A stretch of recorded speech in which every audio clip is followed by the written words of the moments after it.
cara supaya bisa melakukan sabar dan ikhlas itu harus perlu berlatih. Di sini ada yang bertanya tentang sabar dan ikhlas. Kenapa saya kok susah ya untuk melakukan sabar dan ikhlas? Kegelapan telah berubah menjadi terang. Sinar surya mulai menerangi alam semesta. Selamat pagi, selamat memulai perubahan.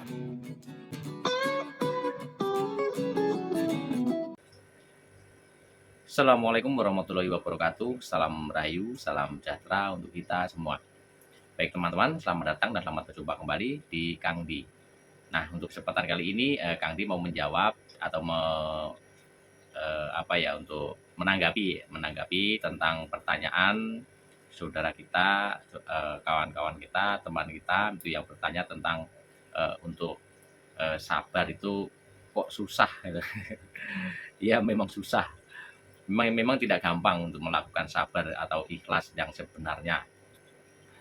Karena apa? Karena untuk sabar dan ikhlas itu kan berhubungan dengan jiwa spiritual atau jiwa di dalam jiwa ya, itu harus dilakukan dengan diri sendiri. Jadi itu melakukan harus kita membersihkan diri sendiri atau gimana ya, kita itu harus mengenali dulu diri kita sendiri yang sebenarnya itu seperti apa. Nah, seperti apa diri kita sendiri, yang aslinya diri kita sendiri itu seperti apa. Seperti halnya seperti waktu bayi baru dilahirkan. Nah, itu kan asli dirinya itu kan di situ. Nah, nanti kalau sudah melewati umur ke apa tambah umur ke umur, sudah mulai beradaptasi dengan lingkungan, dengan alam semesta. Nah, ini kan di alam semesta itu kan ada energi-energi negatif. Nah, di situ nanti kalau sudah kemasukan energi negatif, karena untuk yang asli diri kita sendiri itu energinya positif. Kalau sudah ada energi negatif, nah itu nanti bisa menyebabkan semuanya bisa campur aduk. Nah, disitulah nanti bisa terjadi kayak berperang energi di situ di dalam diri kita sendiri. Nah, dan kembali lagi untuk kita supaya biar bisa melewati atau melakukan sabar dan ikhlas, nah itu kan dari diri kita sendiri, dari hati kita sendiri. Jadi bagaimana kita itu bisa mengendalikan hati yang sudah kemasukan energi negatif itu.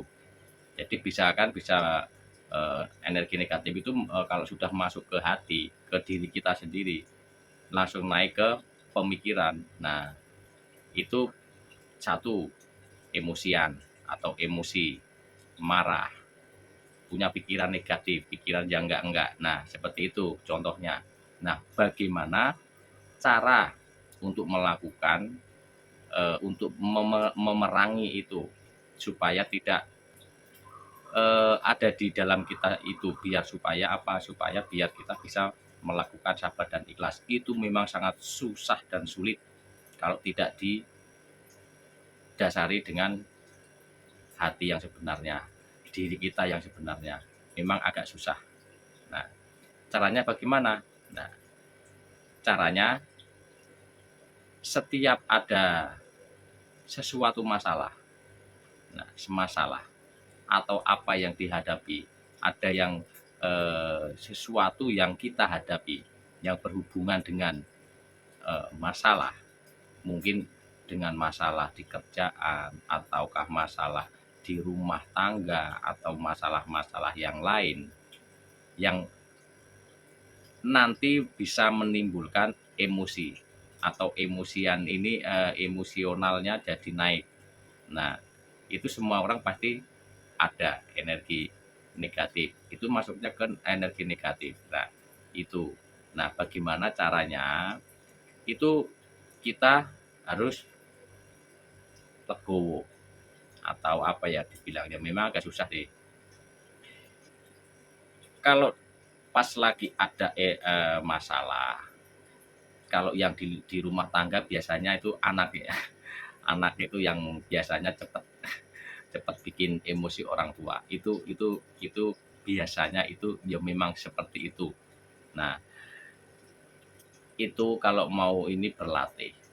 Emang semuanya perlu berlatih.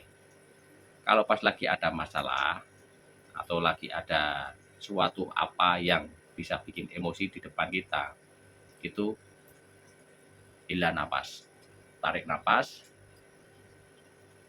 langsung buang pakai mulut. Tarik napas lewat hidung, buang pakai mulut. Dan sambil istighfar di dalam dada. Nah, untuk menahan emosi. Nah, dan nanti bisa untuk melatih kesabaran. Itu perlu waktu agak lumayan lama. Dan dimulai dari contoh kecil untuk penungguan. Nah, menunggu atau antrian. Nah, itu biasanya kan bikin emosi juga. Menunggu dan antrian itu dimulai dari situ dulu. Yang paling kecil. Contohnya, saat di tempat pembelanjaan ataukah di tempat yang berhubungan dengan penungguan atau menunggu, itu kalau kalau lumayan lama itu pasti emosi atau untuk emosionalnya itu tinggi naik. Nah, itu pelan-pelan sambil menunggu, itu sambil istighfar atau dalam pikiran itu sabar, saya mau pengen sabar ya, biarin saja. Karena semuanya itu memang jalannya seperti itu. Dan harus punya pemikiran memang semuanya ada jalannya. Semuanya ada prosedurnya. Nah, seperti itu.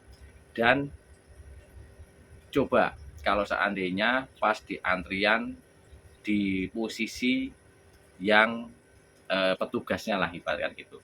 Jadi kita harus memikirkan diri kita itu menjadi yang di sana atau yang kalau di antrian dia ada petugasnya. Nah, itu di posisi di petugasnya. Itu bagaimana? Nah, kan begitu. Terus berpikirlah menjadi yang ditunggu. Nah, itu. Nah, pasti begitu. Coba kayak di antrian atau di mana. Kalau kita ada yang emosi gitu, weh cepetan, cepetan. Sabar atuh. Nah, kan begitu.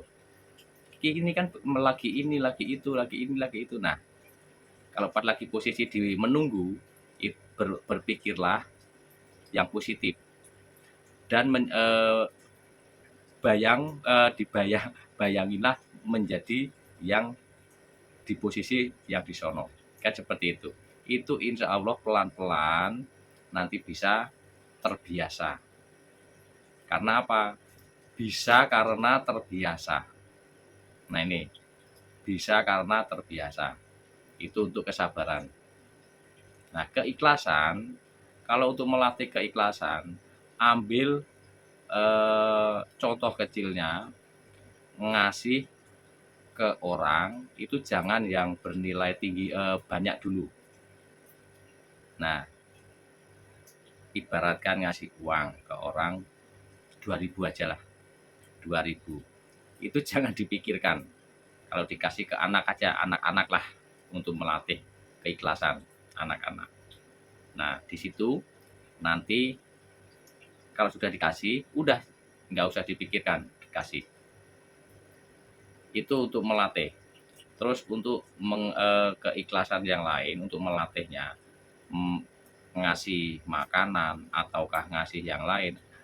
Yang paling gampang lagi itu mencobalah berlatih keikhlasan dengan menolong orang dengan tenaga.